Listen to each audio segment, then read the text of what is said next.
j'espère que vous allez super bien et donc aujourd'hui on se retrouve pour le 5e épisode des lectures manga. Donc cette fois-ci je vous présenterai 3 shoujo, un josei, un shonen et 2 seinen. Donc on va tout de suite commencer avec le premier shoujo. Donc je me suis lu le volume 3, volume double de Tsubaki Love de Kanan Minami aux éditions Panini. Donc le 4e tome paraîtra le 29 juin, c'est de genre comédie, drame, romance, school life et tranche de vie. Donc dans ce tome là nous avons plein de choses qui se passent. Nous avons tout d'abord la suite de la fin du tome 2 où Tsubaki était un petit peu en mauvaise posture puisque dans le tome 2 leur relation s'est officialisée, donc ils sortent ensemble et du coup ça crée la jalousie de les fangirls de Kyoya. Et donc mis à part ça on va avoir aussi une très grosse partie sur est-ce qu'ils font la première fois ou pas. Donc je ne vous dirai pas s'ils font leur première fois ou pas. En tout cas c'était super intéressant du coup de voir les deux côtés du personnage entre Tsubaki Tsubaki de qu'est-ce qu'elle pense elle de ça et de Kyoya, de voir un petit peu sa réaction vis-à-vis de Tsubaki. Et nous avons aussi l'arrivée du soi-disant meilleur ami de Kyoya qui va se servir de Tsubaki pour arriver à ses fins. On voit tout de suite quel genre de meilleur ami c'est. Donc voilà. C'est un meilleur ami sans être un meilleur ami. Mais bon, voilà, enfin moi je le vois comme ça, clairement. On peut pas faire ça si on est le meilleur ami de quelqu'un, c'est pas possible. Donc je vais vous montrer des dessins. Donc voilà, pour les dessins, je ne sais pas si je vais vous retrouver, il y avait une illustration de chapitre que j'aimais beaucoup. Voilà, je me suis arrêtée sur la page tellement je la trouvais belle. Je ne sais pas si je vais vous la retrouver, j'aurais dû mettre un marque-page ou un truc comme ça pour vous la retrouver. C'est assez embêtant quand on veut vous montrer une page et qu'on n'a pas mis de trucs pour pouvoir vous la montrer. Est-ce que je vais la retrouver?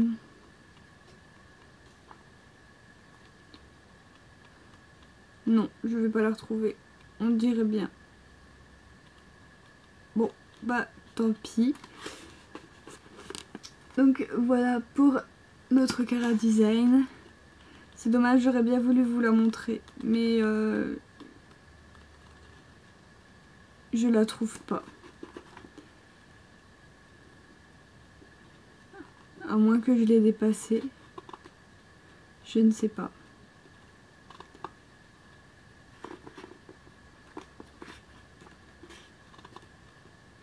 Je ne sais pas où elle est. Non, bon, tant pis. Tant pis. Je vous cherche une deuxième illustration. Voilà. Elle est trop mignonne, je trouve. Vraiment trop mignonne. Ensuite, je me suis lu le 9e tome de LDK de Ayu Watanabe aux éditions Pika. Donc cette série est toujours en cours avec 20 tomes et le tome 10 paraîtra le 29 juin. C'est un shoujo de genre comédie, romance, school life. Et j'ai vraiment adoré ce tome 9, c'est un coup de cœur. Donc voilà, là aussi on a eu un très gros avancement dans le tome 8 où c'est que ça y est, c'est officiel. Donc voilà, et dans ce tome 9, il y a le père de Aoi qui se ramène et qui nous pète un gros câble parce que sa fille loge avec un mec alors qu'elle n'aurait pas dû. Et donc ça va être vraiment super marrante. Il va y avoir des situations juste super marrantes. Et donc il se passe vraiment pas grand chose dans ce tome, mis à part l'arrivée du papounet. Et voilà, c'est vraiment super drôle où on voit Josei qui essaye d'arranger les choses avec le papa et tout. Donc voilà, c'était vraiment super drôle. J'ai vraiment beaucoup aimé ce tome. Donc voilà, je me suis à 100% réconciliée avec cette série. Et je trouve ça super sympa. Et donc j'ai vraiment très hâte de découvrir le tome 10 qui sortira le 29 juin, je sais pas si je l'ai dit, mais voilà, j'ai vraiment hâte de savoir la suite.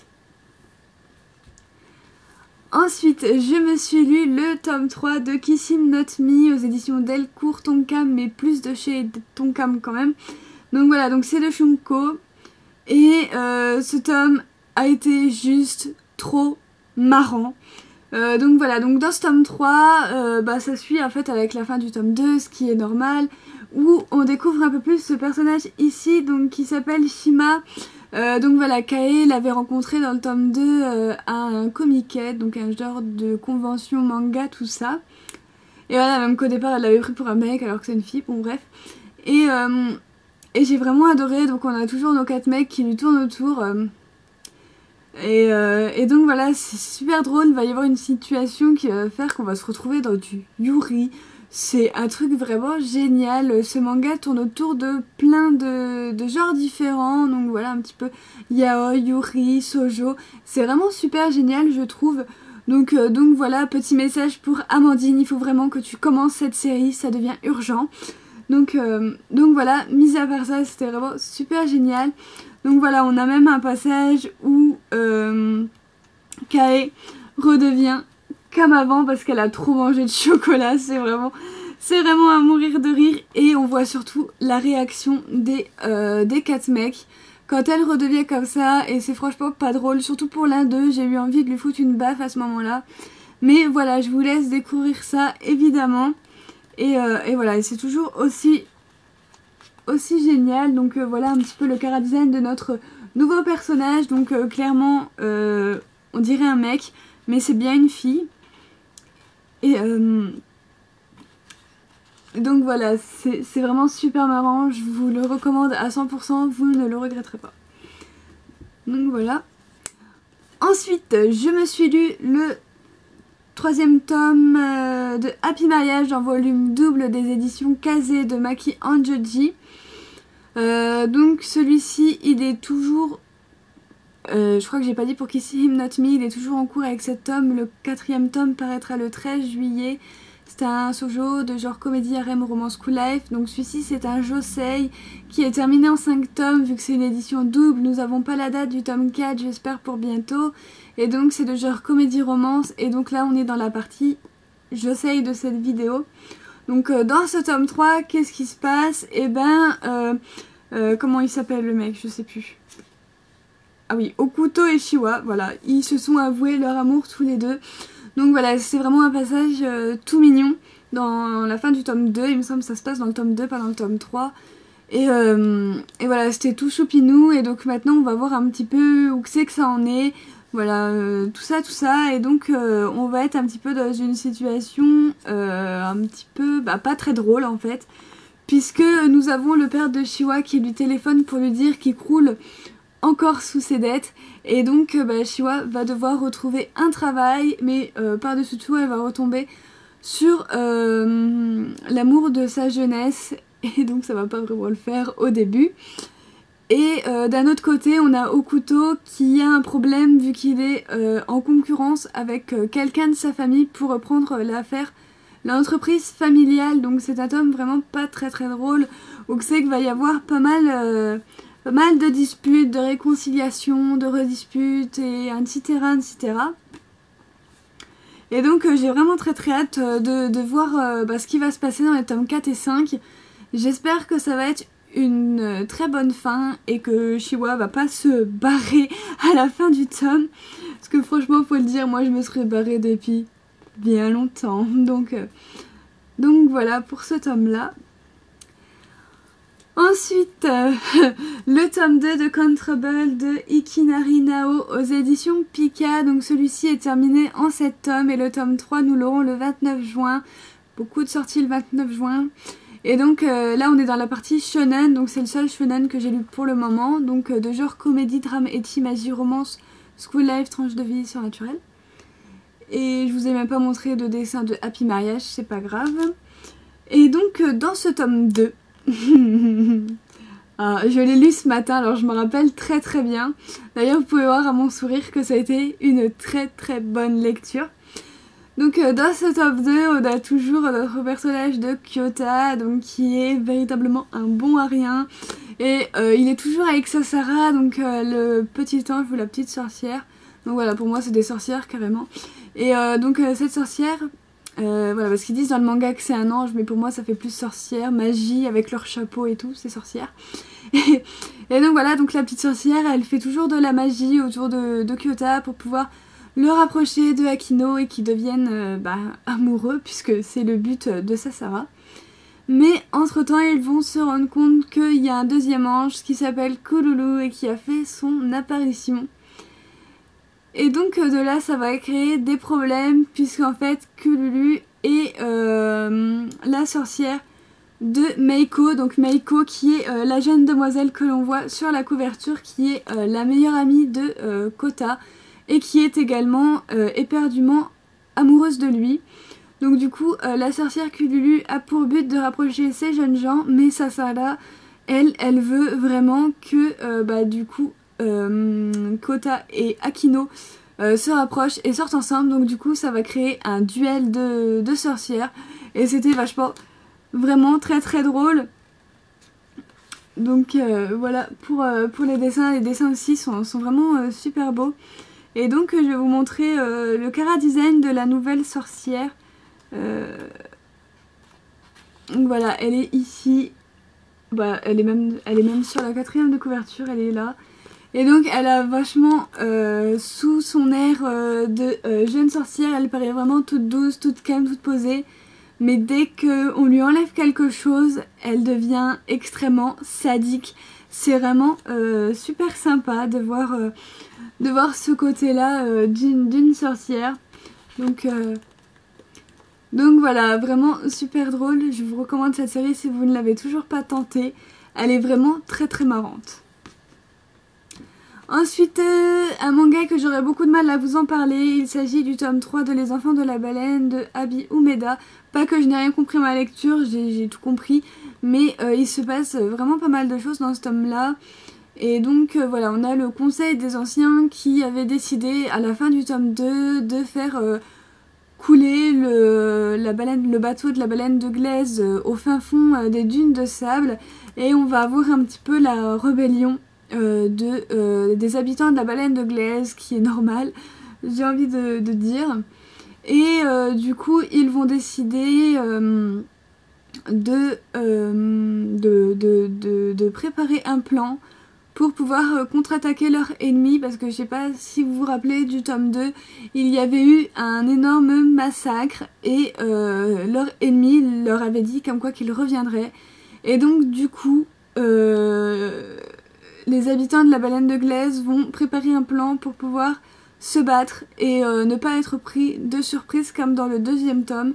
Et ce tome 3 finit aussi dans un suspense de malade comme le 2e tome. Et j'espère vraiment que Glénat va vite nous sortir le tome 4. Donc voilà, donc pour les enfants de la baleine, il est toujours en cours avec 7 tomes et le tome 4, pas de date. Donc là on est dans la partie CNN et donc c'est de genre aventure, drame, fantasy, mystère, romance. Donc je vais vous montrer les dessins. Donc il est vrai que quand j'ai commencé ma lecture, j'ai eu beaucoup de mal à me remettre dedans. Voilà, le début m'a légèrement ennuyée, même si les dessins sont super beaux, c'est plus du côté synopsis que je me suis ennuyée. Jusqu'à vers le milieu du manga où c'est qu'on sait qu'il va se passer quelque chose. Et là, ça nous réveille un petit peu et on se dit, ça y est, c'est parti. Donc voilà, vraiment de très très beaux dessins, j'aime beaucoup tous les détails. Donc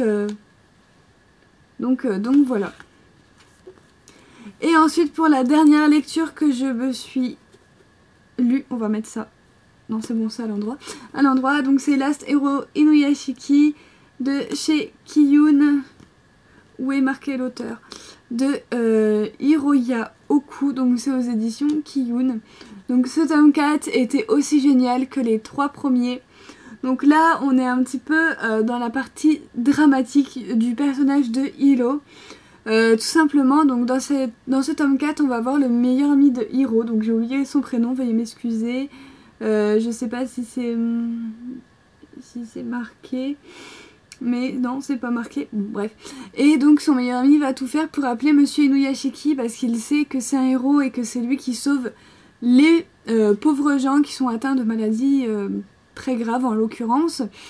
Et donc il va faire appel à lui pour sauver Hilo, sauf que dans ce tome 4, il y a également la police qui mène ses recherches pour retrouver le meurtrier en question de toutes ses victimes. Donc voilà, et donc Hiro est en très grande posture, en très mauvaise posture, pardon. Et donc on ne sait toujours pas si Monsieur Inuyashiki, j'ai vraiment trop mal avec son nom de famille, si Monsieur Inuyashiki va réussir justement à le sauver ou pas. Et donc on en est là. Un beau suspense aussi dans ce tome 4, j'ai vraiment très hâte d'avoir le tome 5.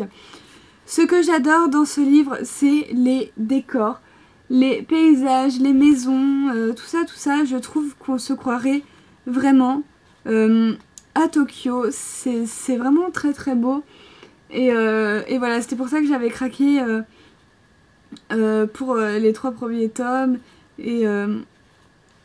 Et donc voilà, même quand vous regardez les habitations, on se croirait à Tokyo.